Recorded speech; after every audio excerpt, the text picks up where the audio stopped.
गुरुर्ब्रह्मा गुरुर्विष्णु गुरुर्देवो महेश्वरः गुरुर्साक्षात् परब्रह्म तस्मै श्रीगुरुवे नमः।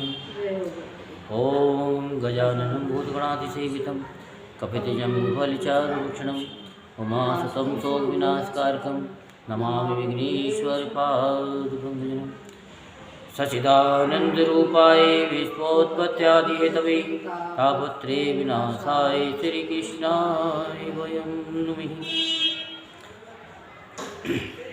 आज हम आपको श्रीमद्भागवत महापुराण के चौथे स्कंद का 24वां अध्याय सुनाएंगे। कल हमने 23वें अध्याय में राजा पृथु के बारे में बताया कि वो वन को गए और मूलाधार चक्र, स्वाधिष्ठान चक्र, मणिपुर चक्र और अनाहत चक्र, विशुद्धि चक्र, आज्ञा चक्र, सहस्त्रार चक्र के द्वारा इनको खींच करके ब्रह्मरंध्र में लगाया और परम पिता परमेश्वर में लीन हो गई। ये सुनाया था। आज हम आपको दो चीज़ स्पेशल बताएंगे, दो उपाय कि हम ताली क्यों बजाते हैं, 3 ताली बजाने का क्या मतलब है और 6 ताली बजाने का क्या मतलब है। उससे पहले हम थोड़ी सी पृथु की वंश परंपरा और प्रचेताओं को भगवान रुद्र का उपदेश ये सुनाते 24वें अध्याय में। कथा करते करते तीनों के बारे में, दोनों के बारे में बता दिया जाएगा। जैसे प्रभु की इच्छा, ध्यान से सुनेंगे तो बीच में ही उपाय आपको मिल जाएंगे। तो श्री मैत्री जी कहते हैं कि विदुर जी महाराज पृथु के बाद उनके पुत्र परम यशस्वी विजितास राजा हुए। उनका अपने छोटे भाइयों पर बड़ा स्नेह था, इसलिए उन्होंने चारों को एक एक दिशा का अधिकार सौंप दिया। राजा विजितास ने हर्यक्ष को पूर्व, धूम्रकेश को दक्षिण, वृक को पश्चिम और द्रविण को उत्तर दिशा का राज्य दिया। उन्होंने इंद्र से अंतर्ध्यान होने की शक्ति प्राप्त की थी, इसलिए उन्हें अंतर्ध्यान भी कहते हैं। इनकी पत्नी का नाम शिखंडिनी था।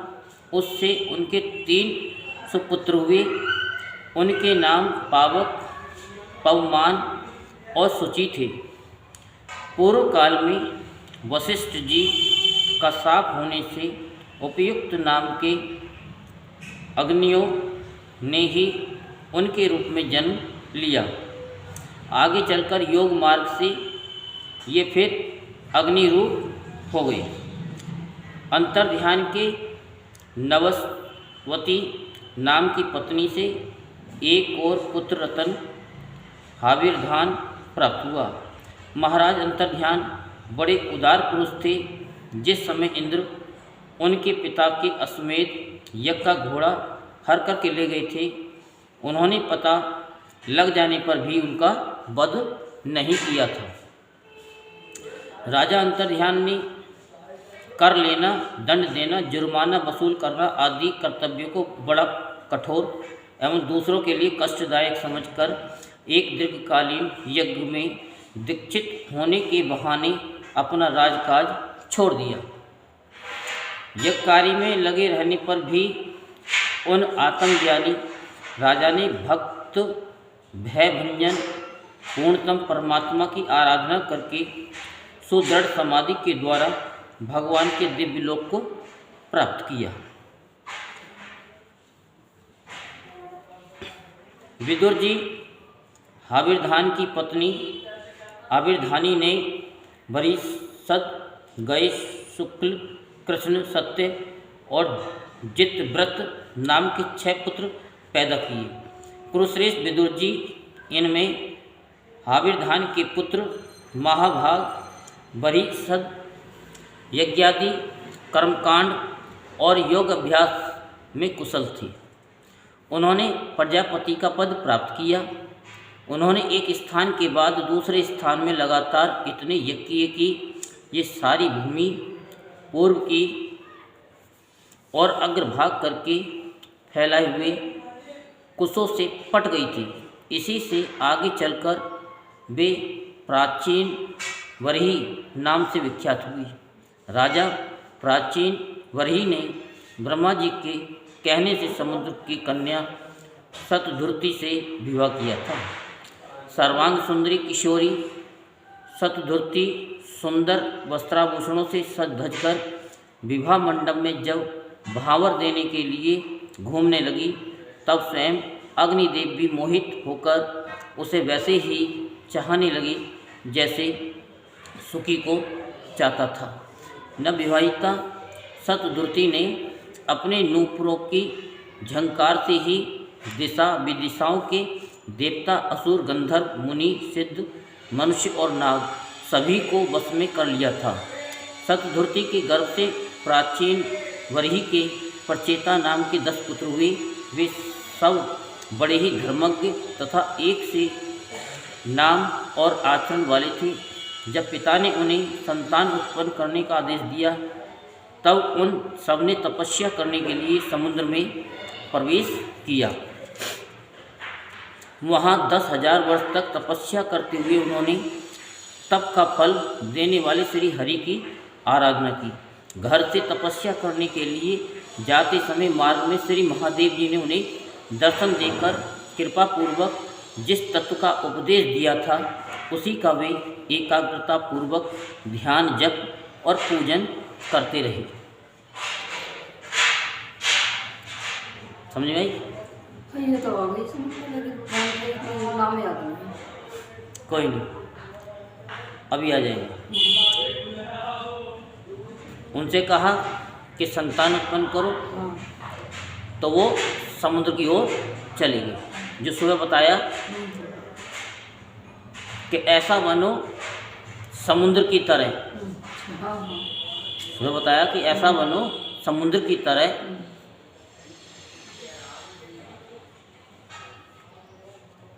जिससे सब लोग सारे नदी नाले भी, ये भी बताया था, सारे समुद्र में आते हैं। हाँ। नरे नारे नहीं बनो, तुम समुद्र बनो, हाँ। ये बताया था सब। और इतना बड़ा बनो कि सब लोग तुम्हारी औकात नापते नापते थक जाएं। लेकिन उसके लिए हमको क्या करना चाहिए? बड़े कैसे बनेंगे? भगवान की ने जो शिव जी ने जो उपदेश दिए थे, जो तत्व ज्ञान दिया था कि अगर हम एक बार नाम लें तो वो कई गुना कैसे हो, जो शिव जी ने बताया शिव पुराण में, वो हम आपको बताते हैं।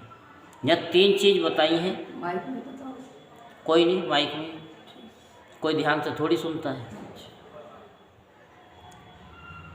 कि जैसे गेंद को ऊपर फेंका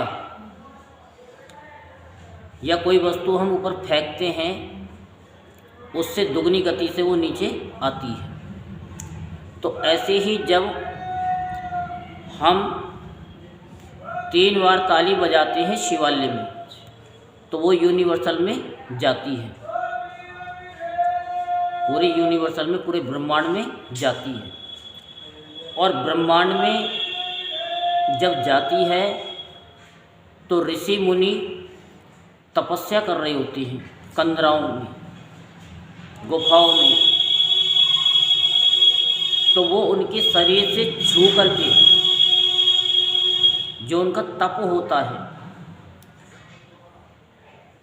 तो 3 बार बजाते हैं तो 3 गुना फल हमको मिलता है। जैसे इको होता है तो हम कहते हैं हेलो, तो वो करता है हेलो हेलो हेलो, तो 3 गुना फल मिलता है। लेकिन वही शिवालय में हम 6 बार तालियां बजाते हैं तो उसका 6 गुना फल हमको मिलता है। कितना? 6 गुना फल मिलता है। तो इसीलिए जब 6 गुना मिलता है तो वो 6 गुना अनंत हो जाता है, क्योंकि वो ऋषि मुनि कंदराओं में हजारों वर्ष से तपस्या कर रहे हैं। नीलकंठ जाओ, वहाँ पता चलेगा कितने बड़े बड़े नखून हो गए हैं ऋषि मुनियों की, गुफाओं में हैं, उनके शरीर में दीमक सी भी लग गई है। तो अनंत फल मिलता है 6 बार ताली बजाने से। वो त्रिशूल जो है, वो त्रिशूल में 3 नोकें होती हैं, तो वो एकदम बड़ी 3 गुना वेगी से ऊपर भेजता है और उनके शरीर से छू करके वो हम तक आ जाती है 6 बार बजाने पे। और 3 बार बजाने पे क्या होता है? शिवालय में हम 3 बार बजाते हैं तो जितने भी यहाँ शिव भक्त जल चढ़ा रहे होते हैं तो उनका पुण्य भी हमको मिल जाता है। लेकिन वो कंदराओं की गुफाओं में से वापस आ जाता है, वहाँ तक पहुँच ही नहीं पाता, वहाँ तक पहुँच नहीं पाता। और वहाँ पहुँचने के लिए 6 बार तालियां बजती है तो वो जाकर के पूर्णतः 6 गुना फल मिलता है। तो ताली 3 जगह बजाई जाती है। एक तो शिवालय में बजती है और एक जब हम पूजा करके जाते हैं तो घर पर 6 बार ताली घर के बाहर ही बजती है। और जब घर के अंदर घुसते हैं तो ऐसे फिर 6 बार तालियां बजाते हैं। क्यों बजाते हैं 6 बार तालियां? जैसे अली बाबा 40 चोर की कथा आपने सुनी होगी कि खुल जा सिम सिम, बंद हो जा सिम सिम। तो जहाँ से हम जो शक्ति लेकर के गए हैं ताली बजा करके, जो पॉजिटिव एनर्जी लेके गए हैं, वो घर के बाहर बजाने से क्या होता है कि रुकेगी नहीं, वो अंदर प्रवेश कर जाएगी। और जो दुष्ट लोग हैं आपके घरों में, आपके बच्चों में, आपकी बहुओं में को दृष्टि डालते हैं, वो बाहर रहती है। अंदर जाकर के जो बजाते हैं तो वो लॉक हो जाती है कि जो हमने पूजा की है वो हजम है।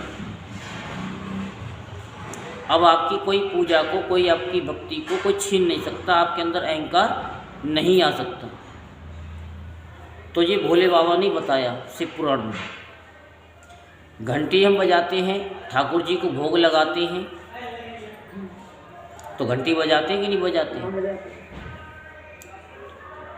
जिससे कि पॉजिटिव एनर्जी आए, परमात्मा तक हमारी आवाज़ पहुंच जाए कि हम आपको भोग लगा रहे हैं। और उसके बाद घर के बाहर भी घंटी बजाते हैं।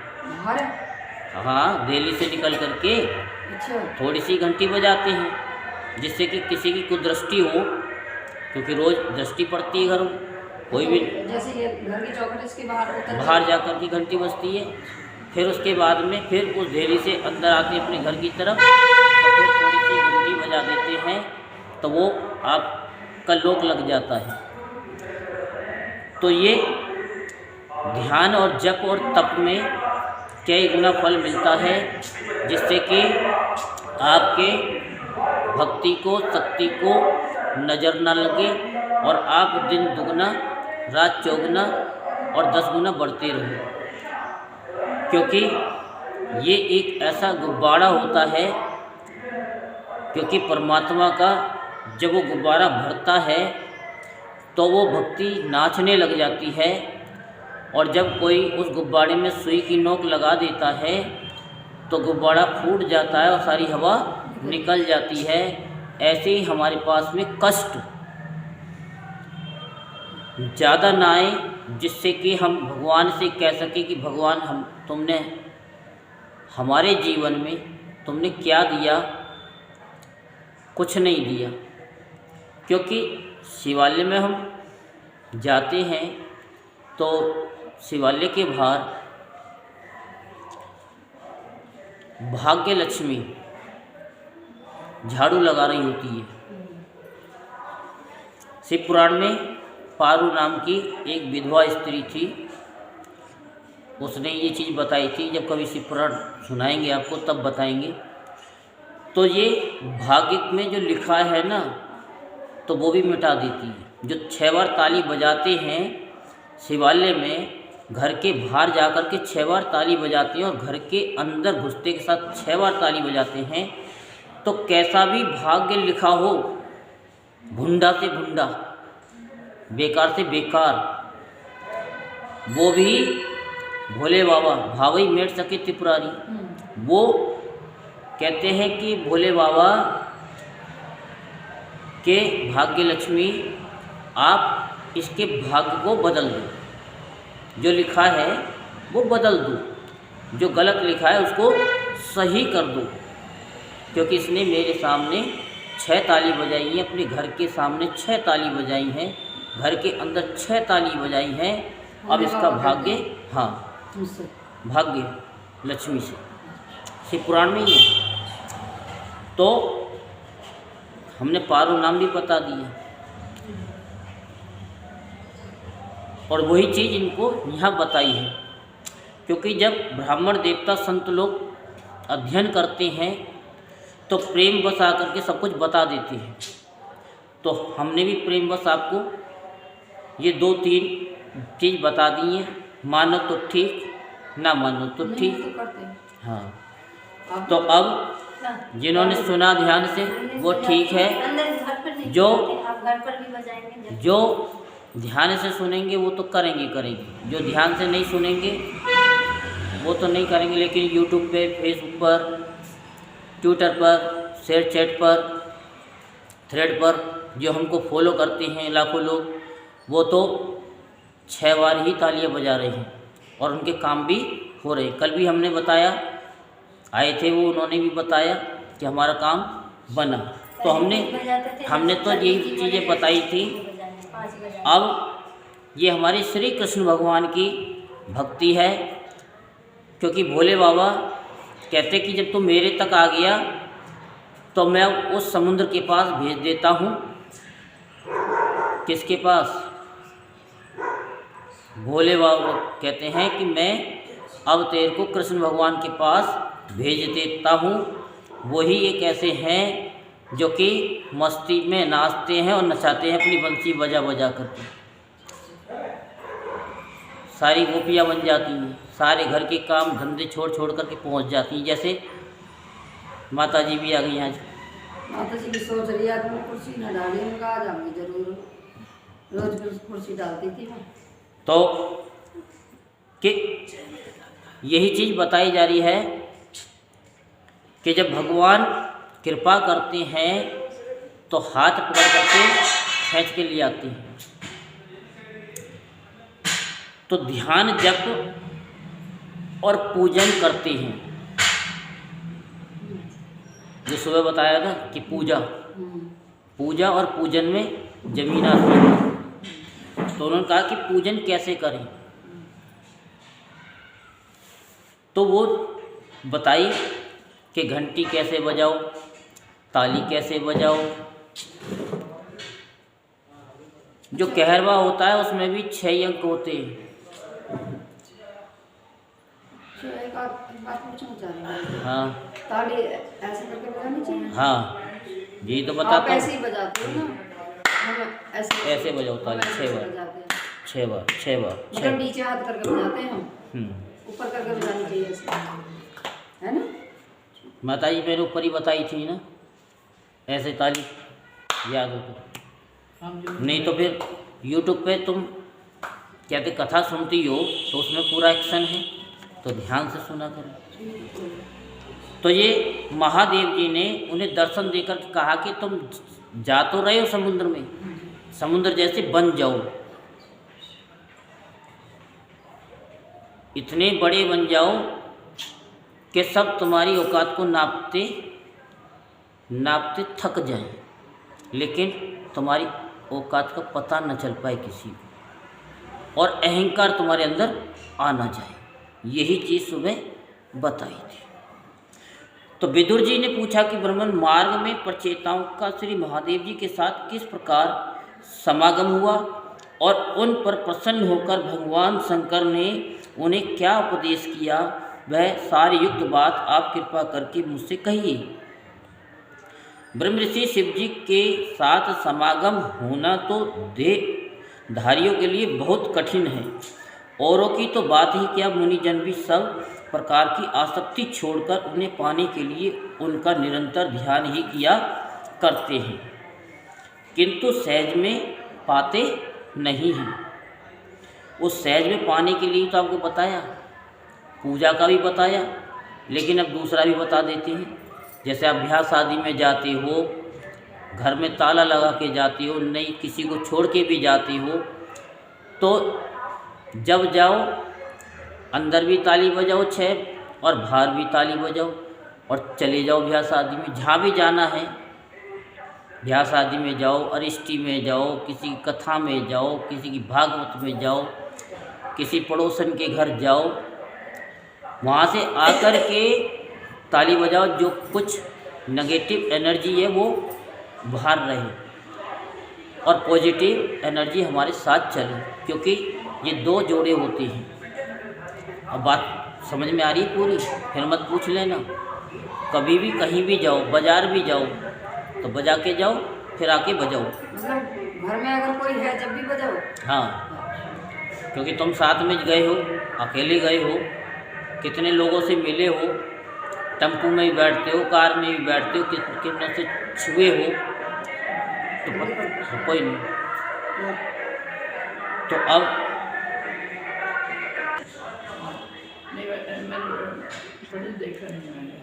तो किंतु सहज में पाते नहीं।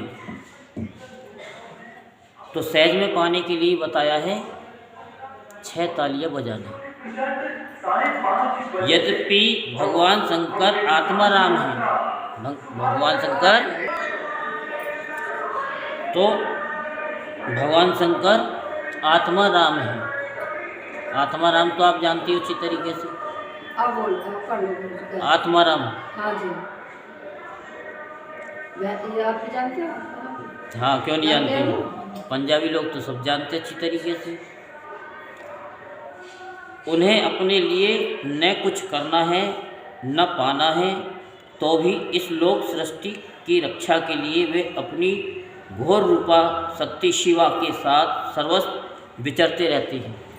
भोले बाबा, ना तो उन्हें किसी से लेना है न देना है, मगन रहना है। और यही चीज़ हम बता रहे हैं कि आप इतने प्रसन्न रहो, इतने प्रसन्न रहो कि गम भी अगर आ जाए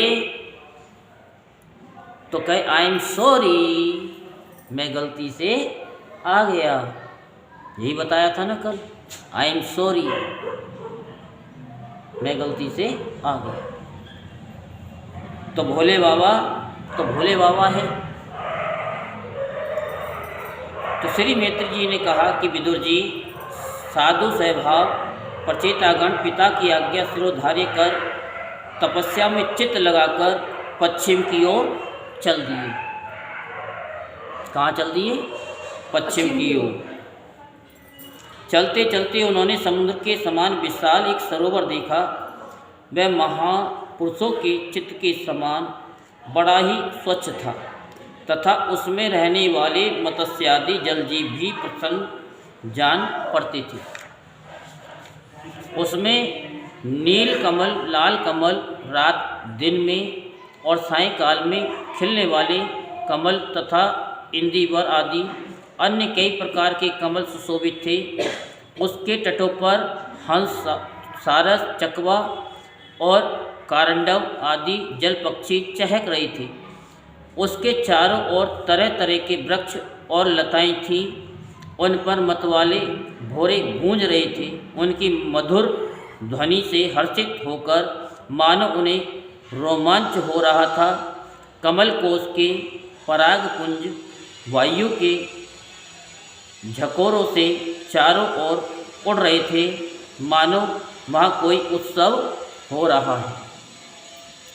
वहाँ मृदंग, प्रणव आदि बाजों के साथ अनेकों दिव्य राग रागनियों के क्रम से गायन की मधुर ध्वनि सुनकर उन राजकुमारों को बड़ा आश्चर्य हुआ।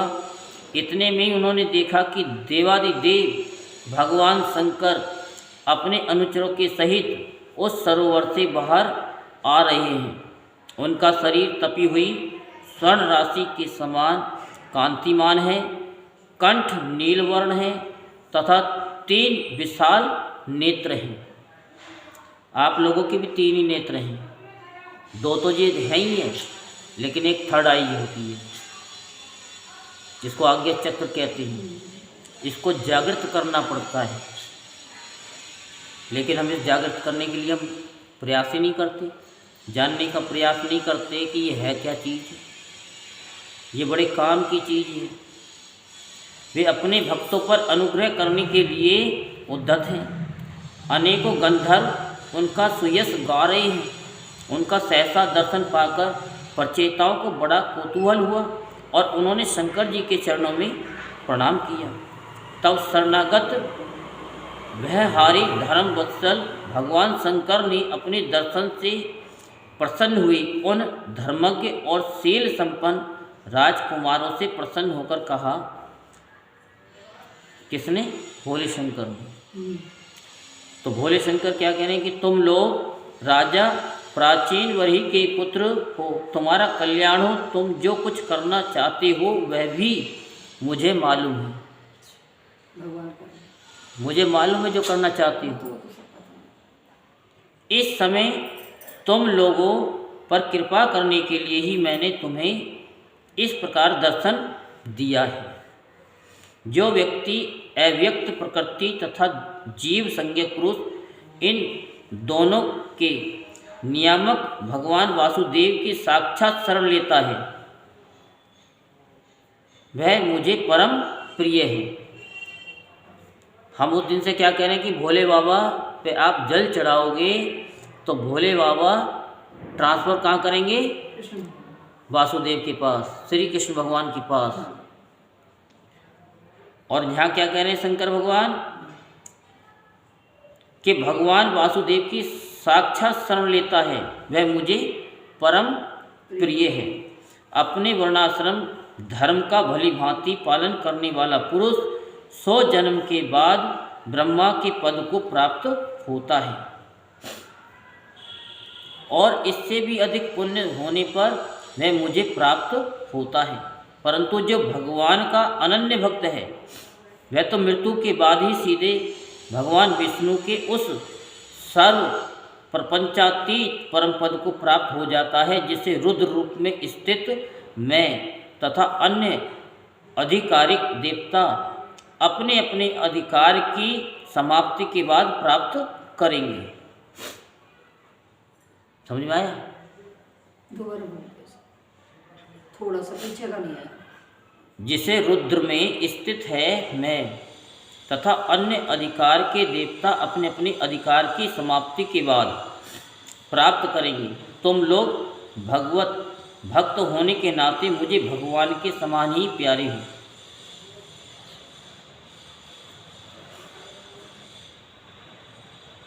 भगवान के समान ही प्यारे हैं। इसी प्रकार भगवान के भक्तों को भी मुझ में बढ़कर और कोई कभी प्रिय नहीं होता। अब मैं तुम्हें एक बड़ा ही पवित्र मंगलमय और कल्याणकारी स्तोत्र सुनाता हूँ। इसका तुम लोग शुद्ध भाव से जप करना, शुद्ध भाव होना चाहिए। मैत्री जी कहते तब नारायण पारायण करुणा हृदय भगवान शिव ने अपने सामने हाथ जोड़े खड़े हुए उन राजपुत्रों को ये स्तोत्र सुनाया। भगवान रुद्र ने स्तुति करने लगे। भगवान रुद्र स्तुति करने लगे। कि भगवान आपका उत्कर्ष उच्च कोटि के आत्मज्ञानियों के कल्याण के लिए, निजानंद लाभ के लिए है, उसमें मेरा भी कल्याण हो। आप सर्वदा अपने निरतिशय परमानंद स्वरूप में ही स्थित रहते हैं। ऐसे सर्वात्मक आत्म स्वरूप आपको नमस्कार है। आप पद्मनाभ समस्त लोगों के आदि कारण हैं। भूत सूक्ष्म तन्मात्र और इंद्रियों के नियंता, शांत एक रस और स्वयं प्रकाश वासुदेव चित्त के अधिष्ठाता भी आप ही हैं। आपको नमस्कार है। आप ही सूक्ष्म अव्यक्त अनंत और मुखाग्नि के द्वारा संपूर्ण लोगों का संहार करने वाले, अहंकार के अधिष्ठाता, संकर्षण तथा जगत के प्रकृष्ट ज्ञान के उद्गम स्थान, बुद्धि के अधिष्ठाता प्रद्युम्न हैं। आपको नमस्कार है। आप ही इंद्रियों के स्वामी, मनस तत्व के अधिष्ठाता भगवान अनिरुद्ध हैं। आपको बार बार नमस्कार है। आप अपने तेज से जगत को व्याप्त करने वाले सूर्यदेव हैं। पूर्ण होने के कारण आप में वृद्धि और क्षय नहीं होता। आपको नमस्कार है। आप स्वर्ग और मोक्ष के द्वार तथा निरंतर पवित्र हृदय में रहने वाले हैं। आपको नमस्कार है। आप ही स्वर्ण रूप वीर्य से युक्त और चातुर्होत्र कर्म के साधन तथा विस्तार करने वाले अग्नि देव हैं। आपको नमस्कार है। आप पितृ और देवताओं के पोषक सोम हैं तथा तीनों वेदों के अधिष्ठाता हैं। हम आपको नमस्कार करते हैं। आप ही समस्त प्राणियों को तृप्त करने वाले सर्वरस जल रूप हैं। आपको नमस्कार है। आप समस्त प्राणियों के देह पृथ्वी और विराट स्वरूप हैं तथा त्रिलोकी की रक्षा करने वाले मानसिक, इंद्रिय और शारीरिक शक्ति स्वरूप वायु प्राण हैं। आपको नमस्कार है। आप ही अपने गुण शब्द के द्वारा समस्त पदार्थों का ज्ञान कराने वाले तथा बाहर भीतर का भेद करने वाले आकाश हैं तथा आप ही महान पुण्यों से प्राप्त होने वाले परम तेजों में स्वर्ग वैकुंठ आदि लोग हैं। आपको पुनः पुनः नमस्कार है। आप पितृलोक की प्राप्ति कराने वाले पवित्र कर्म रूप और देवलोक की प्राप्ति के साधन निवृत्ति कर्म रूप हैं तथा आप ही अधर्म के फल स्वरूप दुखदायक मृत्यु है। आपको नमस्कार है। नाथ आप ही पुराण पुरुष तथा सांख्य और योग के अधीश्वर भगवान श्री कृष्ण हैं। आप सब प्रकार की कामनाओं की पूर्ति के कारण साक्षात मंत्र मूर्ति और महान धर्म स्वरूप हैं। आपकी ज्ञान शक्ति किसी भी प्रकार कुंठित होने वाली नहीं है। आपको नमस्कार है, नमस्कार है। आप ही कर्ता, करण और कर्म तीनों शक्तियों के एकमात्र आश्रय हैं। आप ही अहंकार के अधिष्ठाता रुद्र हैं। आप ही ज्ञान और क्रिया स्वरूप हैं तथा आपसे ही परा, पश्यंती, मध्यमा और बैखरी चार प्रकार की वाणी की अभिव्यक्ति होती है। आपको नमस्कार है। प्रभु, हमें आपके दर्शनों की अभिलाषा है, अतः आपके भक्तजन जिसका पूजन करते हैं और जो आपके निज जनों को अत्यंत प्रिय है, अपने उस अनूप रूप की आप हमें झांकी कराइए। आपका वह रूप अपने गुणों से समस्त इंद्रियों को तृप्त कराने वाला है। झांकी कराइए यानी दर्शन दीजिए। तो पहले तो वो सपने में दर्शन देती है और फिर जब हम प्रत्येक प्राणियों में उनकी झांकी देखते हैं हृदय में, वह वर्षाकालीन मेघ के समान स्निग्ध, श्याम और संपूर्ण सौंदर्य का सार सर्वस्व है। सुंदर चार विशाल भुजाएं हैं, महामनोहर मुखारविंद, कमल दल के समान नेत्र, सुंदर भौहें, सुघड़ नासिका, मनमोहिनी दंग पंक्ति, अमोल कपोल युक्त मनोहर मुखमंडल और शोभाशाली समान कर्ण युगल है। प्रीतिपूर्वक उन्मुक्त हाथ से तिरछी चितवन, काली काली घुंघराली अलके, कमल कुसुम की केसर के समान फहराता हुआ पीताम्बर, झिलमिलाते कुंडल, चमचमाते हुए मुकुट, कंकण, हार, नूपुर और मेखला आदि विचित्र आभूषण तथा शंख चक्र गदा पद्म वनमाला और कौस्तुभमणि के कारण उसकी अपूर्व शोभा है। उसके सिंह के समान स्थूल कंधे हैं, जिन पर हार, केयूर एवं कुंडल आदि की कांति झिलमिलाती रहती है तथा कौस्तुभमणि की कांति से सुशोभित मनोहर प्रोत है, ग्रीवा है। उसका श्यामल वक्त स्थल श्री वक्त चिन्ह के रूप में श्री लक्ष्मी जी का नित्य निवास होने के कारण कसौटी की शोभा को भी मात करता है। उसका तिरवली से सुशोभित पीपल के पत्ते के समान सुडोल उदर श्वास के आने जाने से हिलता हुआ बड़ा ही मनोहर जान पड़ता है। उसमें जो भंवर के समान चक्रदार नाभि है वह इतनी गहरी है कि उससे उत्पन्न हुआ ये विश्व मानो फिर उसी में लीन होना चाहता है। श्याम वर्ण कटी भाग में पीताम्बर और स्वर्ण की मेखला शोभायमान है। समान और सुंदर वर्ण, चरण, पिंडली, जांघ और घुटनों के कारण आपका दिव्य विग्रह बड़ा ही सुघड़ जान पड़ता है। आपके चरण कमलों की शोभा शरद ऋतु के कमल दल की कांति का भी तिरस्कार करती है।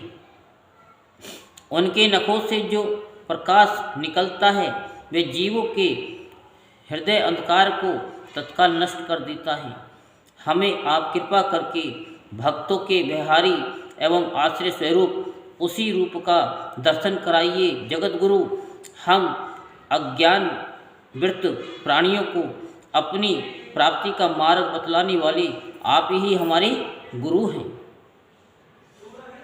प्रभु, चित्त शुद्धि की अभिलाषा रखने वाले पुरुष को आपके इस रूप का निरंतर ध्यान करना चाहिए। इसकी भक्ति ही स्वधर्म का पालन करने वाले पुरुष को अभय करने वाली है। स्वर्ग का शासन करने वाला इंद्र भी आपको ही पाना चाहता है तथा विशुद्ध आत्मज्ञानियों की गति भी आप ही है। इस प्रकार आप सभी देहधारियों के लिए अत्यंत दुर्लभ है। केवल भक्तिमान पुरुष ही आपको पा सकते हैं। सत्पुरुषों के लिए दुर्लभ अनन्य भक्ति से भगवान को प्रसन्न करके जिनकी प्रसन्नता किसी अन्य साधना से दुस्साध्य है, ऐसा कौन होगा जो उनके चरण तल के अतिरिक्त और कुछ चाहेगा। जो काल अपने अदम्य उत्साह और पराक्रम से फड़कती हुई मोह के इशारे से सारे संसार का संहार कर डालता है, वह भी आपके चरणों की शरण में गए हुए प्राणी पर अपना अधिकार नहीं मानता। ऐसे भगवान के प्रेमी भक्तों का यदि आधे क्षण के लिए भी समागम हो जाए तो उसके सामने मैं स्वर्ग और मोक्ष को कुछ नहीं समझता। फिर मृत्यु लोक के तुच्छ भोगों की तो बात ही क्या है। प्रभु, आपके चरण संपूर्ण पाप राशि को हर लेने वाले हैं। हम तो केवल यही चाहते हैं कि जिन लोगों ने आपकी कीर्ति और तीर्थ यानी गंगा जी में आंतरिक और बाह्य स्नान करके मानसिक और शारीरिक दोनों प्रकार के पापों को धो डाला है तथा जो जीवों के प्रति दया, राग, द्वेष रहित चित्त तथा सरलता आदि गुणों से युक्त हैं, उन आपके भक्तजनों का संग हमें सदा प्राप्त होता रहे। यही हम पर आपकी बड़ी कृपा होगी। जिस साधक का चित्त भक्ति योग से अनुग्रहित एवं विशुद्ध होकर न तो बाह्य विषयों में भटकता है और न अज्ञान गुहारूप प्रकृति में ही लीन होता है, वह अनायास ही आपके स्वरूप का दर्शन पा जाता है, जिसमें ये सारा जगत दिखाई देता है। और जो स्वयं संपूर्ण जगत में भास रहा है वह आकाश के समान विस्तृत और परम प्रकाश में ब्रह्म तत्व आप ही हैं। भगवान आपकी माया अनेक प्रकार के रूप धारण करती हैं। इसी के द्वारा आप इस प्रकार जगत की रचना, पालन और संहार करते हैं जैसे ये कोई सद्वस्तु हो, किंतु इससे आप में किसी प्रकार का विकार नहीं होता। माया के कारण दूसरे लोगों में ही भेद बुद्धि उत्पन्न होती है। आप परमात्मा पर वह अपना प्रभाव डालने में असमर्थ होती है। आपको तो हम परम स्वतंत्र ही समझते हैं। आपका स्वरूप पंचभूत, इंद्रिय और अंतःकरण के प्रेरक रूप से उपलक्षित होता है। जैसे कर्मयोगी पुरुष सिद्धि प्राप्त करने के लिए तरह तरह के कर्मों द्वारा आपके इस सैगुण साकार स्वरूप का श्रद्धापूर्वक भली भांति पूजन करते हैं, वे ही वेद और शास्त्रों के सच्चे मर्मज्ञ हैं। प्रभु आप ही अद्वितीय आदि पुरुष हैं। सृष्टि के पूर्व आपकी माया शक्ति सोई रहती है, फिर उसी के द्वारा सत्वरज और तम रूप गुणों का भेद होता है और इसके बाद उन्हीं गुणों से वह तत्व अहंकार, आकाश, वायु, अग्नि, जल, पृथ्वी, देवता, ऋषि और समस्त प्राणियों से युक्त इस जगत की उत्पत्ति होती है। फिर आप अपनी ही माया शक्ति से रचे हुए इन जरायुज, अंडज, स्वदज, उद्भिज भेद से 4 प्रकार की शरीरों में अंश रूप से प्रवेश कर जाती हैं और जिस प्रकार मधुमक्खियाँ अपने ही उत्पन्न किए हुए मधु का आस्वादन करती हैं, उसी प्रकार वह आपका अंश उन शरीरों में रहकर इंद्रियों के द्वारा इन तुच्छ विषयों को भोगता है। आपके उस अंश को ही पुरुष या जीव कहते हैं। प्रभु आपका तत्व ज्ञान प्रत्यक्ष से नहीं अनुमान से होता है, प्रत्यक्ष नहीं अनुमान से होता है। प्रलय काल उपस्थित होने पर काल स्वरूप आप ही अपने प्रचंड एवं असहाय वेग से पृथ्वी आदि भूतों को अन्य भूतों से विचलित कराकर समस्त लोगों का संहार कर देते हैं।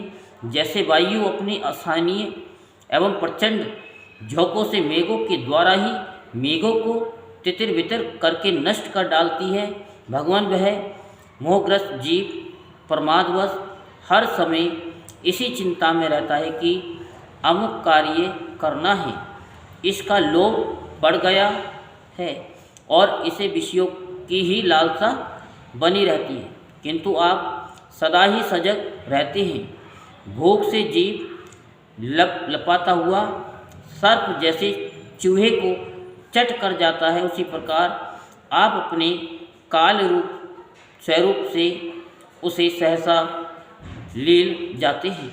आपकी अवहेलना करने के कारण अपनी आयु को व्यर्थ मानने वाला ऐसा कौन विद्वान होगा जो आपके चरण कमलों को विसारेगा। इसकी पूजा तो काल की आशंका से ही हमारे पिता ब्रह्मा जी और स्वाम्भु आदि 14 मनुओं ने भी बिना कोई विचार किए केवल श्रद्धा से ही की थी। ब्रह्मन इस प्रकार सारा जगत रुद्र रूप काल के भय से व्याकुल है। अतः परमात्मा ने इस तत्व को जानने वाले हम लोगों के तो इस समय आप ही सर्वदा भय सुनने आते हैं। राजकुमारी या राजकुमारों, तुम लोग विशुद्ध भाव से स्वधर्म का आचरण करते हुए भगवान में चित्त लगाकर मेरे कहे हुए इस स्तोत्र का जप करते रहो। भगवान तुम्हारा मंगल करेंगे। तुम लोग अपने अंतःकरण में स्थित उन सर्व भूतांतर्यामी परमात्मा श्री हरि का ही बार बार स्तवन और चिंतन करते हुए पूजन करो। मैंने तुम्हें यह योग आदेश नाम का स्तोत्र सुनाया है, तुम लोग इसे मन से धारण कर मुनि व्रत का आचरण करते हुए इसका एकाग्रता से आदर पूर्वक अभ्यास करो। हर चीज़ का अभ्यास अपने जीवन में जरूर करो, प्रैक्टिकल करो। जैसे कल या परसों की बात है, माताजी ने बताया कि जो हम मोबाइल को लेते हैं और अपने पास में रखते हैं तो हमारी हार्ट बीट बढ़ जाती है और हम कमज़ोर, वीकनेस महसूस करते हैं। और इसका साइंटिस्ट उदाहरण भी दिया कि अगर हम गाय के उपले की एक जरा सी कोर अपनी जेब में रख लेते हैं तो मोबाइल में जो रेडिएशन निकल रहे हैं उनका प्रभाव हमारी बॉडी पर नहीं पड़ता। ये हमारी गाय के गोबर की महानता है, जिसको कहते हैं कि बदबू आ रही है गौ के गोबर में से, मर जा चुल्लुअर पानी में डूब के। हैं अरे रख के देखो और अल्ट्रासाउंड करवा के देखो, पता चल जाएगा कि रेडिएशन कैसे बढ़ते हैं हमारे शरीर में। ये जो हमारा मोबाइल है ना, नहीं गोबर की क्या उपला उसका जरा सा एक ग्राम आधा ग्राम भी अपनी जेब में रख लो तो उसका रेडिएशन का कोई पता नहीं। बड़े साइंटिस्टों ने, बड़े हमारे ऋषि मुनियों ने इसका शोध किया है। वो चीज़ हम बता रहे प्रेम बस होकर के, माता जी प्रेम बस होकर के हमको बताती है, और जो हमारे गुरुजी बताते हैं अवधूत बाबा शिवानंद, उनकी कहे अनुसार हम आपको बताते हैं। ये उनका ही तो है। हाँ उनका ही था। हाँ, तो हम वही चीज़ बता रहे हैं।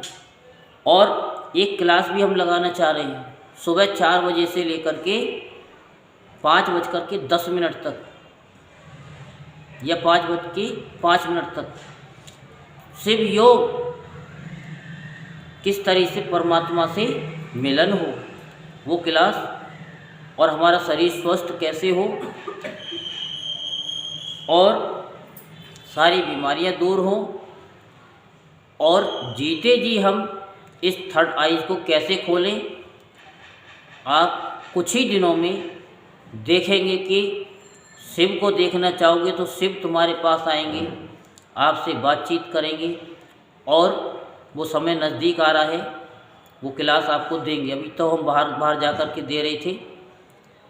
और कृष्ण भगवान को देखना चाहें तो उनका अनुभव करें और उनसे कन्वर्सेशन भी आप करें। लेकिन ये क्रिया हम 4 बजे से 4:05 तक ही कराएंगे सुबह के। शाम को तो दुनिया भर के आ जाती है पूजा करने वाले, उनके लिए थोड़ी है। जो इसका अधिकारी होगा वो सुबह आएगा ही आएगा। हम चाहते हैं कि भीड़ ना लगे, केवल वही आए जो उस परमपिता परमेश्वर को पाना चाहता है, अपनी 84 को काटना चाहता है। तो ये अभ्यास कराया जाएगा। ये स्तोत्र पूर्व काल में जगत विस्तार इच्छुक प्रजापतियों के पति भगवान ब्रह्मा जी ने प्रजा उत्पन्न करने की इच्छा वाली हम भृगु आदि अपने पुत्रों को सुनाया था। जब हम प्रजापतियों को प्रजा का विस्तार करने की आज्ञा हुई तब इसी के द्वारा हमने अपना ज्ञान निवृत्त करके अनेक प्रकार की प्रजा उत्पन्न की थी। अब भी जो भगवत पारायण पुरुष इसका एकाग्रचित्त से नित्य प्रति जप करेगा उसका शीघ्र ही कल्याण हो जाएगा। ये कौन कर रहे हैं स्तुति? हैं? कौन कर रहे हैं? ध्यान से नहीं। राजा भगवान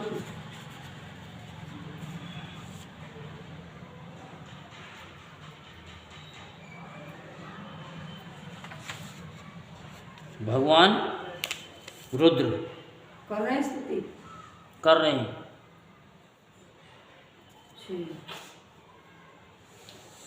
दिमाग में तो यही थी कि यही कर रहे हैं, लेकिन उनका भगवान स्तुति कर रहे हैं। ऐसा फिर विचार करके फिर वो बताया मैंने, फिर रुद्र कर रहे थे। तो इस लोक में सब प्रकार के कल्याण साधनों से मोक्षदायक ज्ञान ही सबसे श्रेष्ठ है।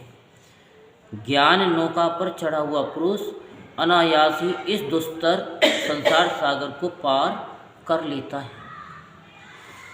यद्यपि भगवान की आराधना बहुत कठिन है, किंतु मेरे कहे हुए इस स्तोत्र का जो श्रद्धापूर्वक पाठ करेगा वह सुगमता से ही उनकी प्रसन्नता प्राप्त कर लेगा। भगवान ही संपूर्ण कल्याण साधनों के एकमात्र प्यारे प्रातः। अतः मेरे गाए हुए इस स्तोत्र के गाने से उन्हें प्रसन्न करके वह स्थिर चित्त होकर उनसे जो कुछ चाहेगा प्राप्त कर लेगा, जो चाहेगा वो मिलेगा। कथा सुनने का फल उसको मिलेगा। जो वो सोचेगा कि ये मेरा संसार का कार्य हो जाए, उसका संसार कार्य बन जाएगा। जो परमात्मा को चाहेगा कि परमात्मा तू मेरा हो जा, आपके दर्शन हमको मिल जाएं, तो बेड़ा पार हो जाए, तो वो भी मिलेगा। जो पुरुष उसे काल में उठकर इसे श्रद्धापूर्वक हाथ जोड़कर सुनता या सुनाता है, इस कथा को जो यूट्यूब पर फेसबुक पर डालते हैं, वे सब प्रकार के कर्म बंधनों से मुक्त हो जाते हैं। राजकुमारों, मैंने तुम्हें जो ये परम पुरुष परमात्मा का स्तोत्र सुनाया है और इसे एकाग्रचित्त से जपते हुए तुम महान तपस्या करो। तपस्या पूर्वक होने पर इसी से तुम्हें अभिष्ट फल प्राप्त हो जाएगा। यहीं पर 24वां अध्याय संपूर्ण होता है। बोल वृंदावन बिहारी लाल की, बोल बांके बिहारी लाल की। अच्छा, बंद करो फिर सुनिए।